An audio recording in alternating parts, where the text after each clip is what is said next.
अब इसी वीडियो में मैं थोड़ा सा आगे ये एक्सप्लेन करना चाहता हूँ कि रिटर्न वैल्यू किस तरह से कर रहा होता है। तो मैं आपको इसका वो एक छोटा सा प्रोग्राम बना के दिखाता हूँ। फॉर एग्जांपल हमें एक पावर लॉ इस्तेमाल करके हम करंट और वोल्टेज को मल्टीप्लाई करके हम पावर कैलकुलेट करेंगे।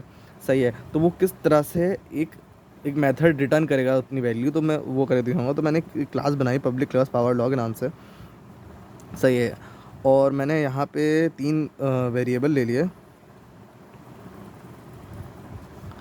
अ, आप चाहें तो फ्लोट में ले सकते हैं, डबल में ले सकते हैं। और मैंने यहाँ पे कहा पावर, मैंने यहाँ कहा करंट, वोल्टेज। एक मेथड बनाया जो कुछ वैल्यू रिटर्न करेगा, और वो इंटीजर टाइप की वैल्यू रिटर्न करेगा। तो मैं यहाँ पे लिखूँगा पब्लिक इंट।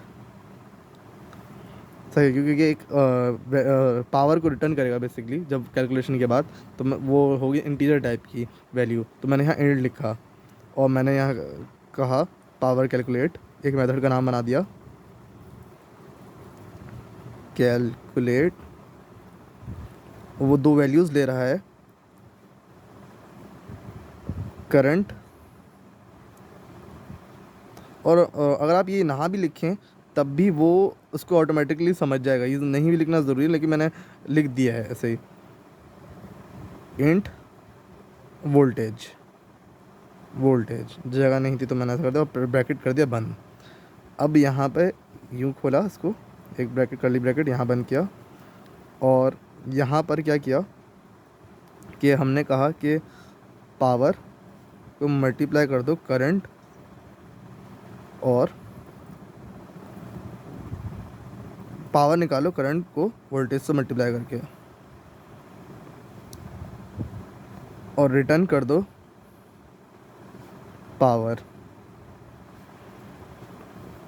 सही है, यानी जब ये कैलकुलेशन हो जाएगी तो वो वैल्यू यहाँ चली जाएगी, और फिर जो वैल्यू पावर में होगी वो रिटर्न कर दो। कहाँ रिटर्न कर दो? मेन मेथड में। अब इसका हम पहले ऑब्जेक्ट बनाएंगे, क्योंकि स्टैटिक मेथड के अंदर कभी भी हम बगैर ऑब्जेक्ट बनाए उसके ऑब्जेक्ट क्लास के वेरिएबल के में ऑब्जेक्ट को सेव करवाते हैं, और उसके बाद ही हम उसके मेथड को कॉल कर सकते हैं स्टैटिक मेथड के अंदर एक आम मेथड को करने के लिए।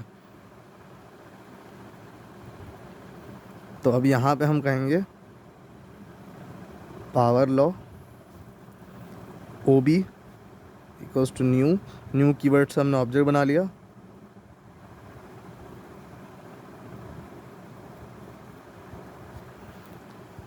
और हमने ये कहा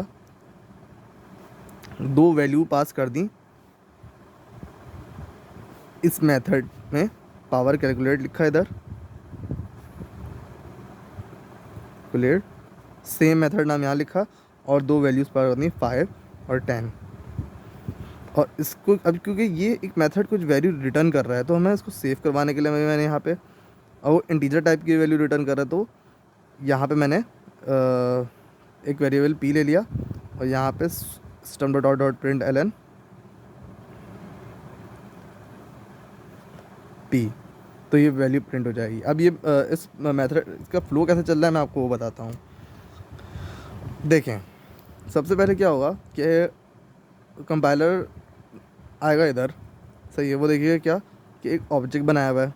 सही है, फिर वो आएगा देखेगा यहाँ पे कि कोई वैल्यू इंटीजर टाइप की है, और उसके अंदर एक मेथड सेव हो रहा है। सही है, अच्छा यहाँ पे मैंने गलती कर दी, यहाँ पे ओ बी डॉट आएगा। सही है, तो वो क्या कर रहा है, वो क्या देख रहा है, वो यहाँ पहले आया, पहले तो उसने एक क्लास का ऑब्जेक्ट बना दिया। सही है, जो हमने यहाँ बनाई थी। फिर वो नीचे आया, उसने देखा कि एक इंटीजर टाइप के अंदर एक वेरिएबल है, और वो कोई वैल्यू सेव कर रहा है। वो कहाँ से सेव कर रहा है वैल्यू? कि उस क्लास के ऑब्जेक्ट के अंदर एक मेथड है, यानी उस क्लास के अंदर एक मेथड है, उसको वो दो वैल्यू पास करेगा। तो वो सीधा जाएगा कहाँ पर? यहाँ पर। सही है, दो वैल्यू 5 और 10 यहाँ गई अंदर। 5 और 10 आपस में फिर मल्टीप्लाई हुई, पावर हुई, और फिर वो बोलता है कि ये वैल्यू रिटर्न कर दो जहाँ से ये वैल्यू वहाँ रिटर्न कर दो जहाँ से ये मेथड आया है। ये मेथड कहाँ से आया है? ये रिटर्न कर दो कहाँ पे? जहाँ से तुम आए हो, यानी यहाँ से। कहाँ से आया ये मेथड? ये यहाँ से आया है, तो ये वैल्यू यहाँ रिटर्न कर देगा। सही है, ये वैल्यू जो यहाँ से रिटर्न हुई है वो इधर सेव हो जाएगी, इधर रिटर्न हुई है और इधर सेव हो जाएगी, और फिर प्रिंट करवा दिया। तो ये था पूरा प्रोग्राम का फ्लो।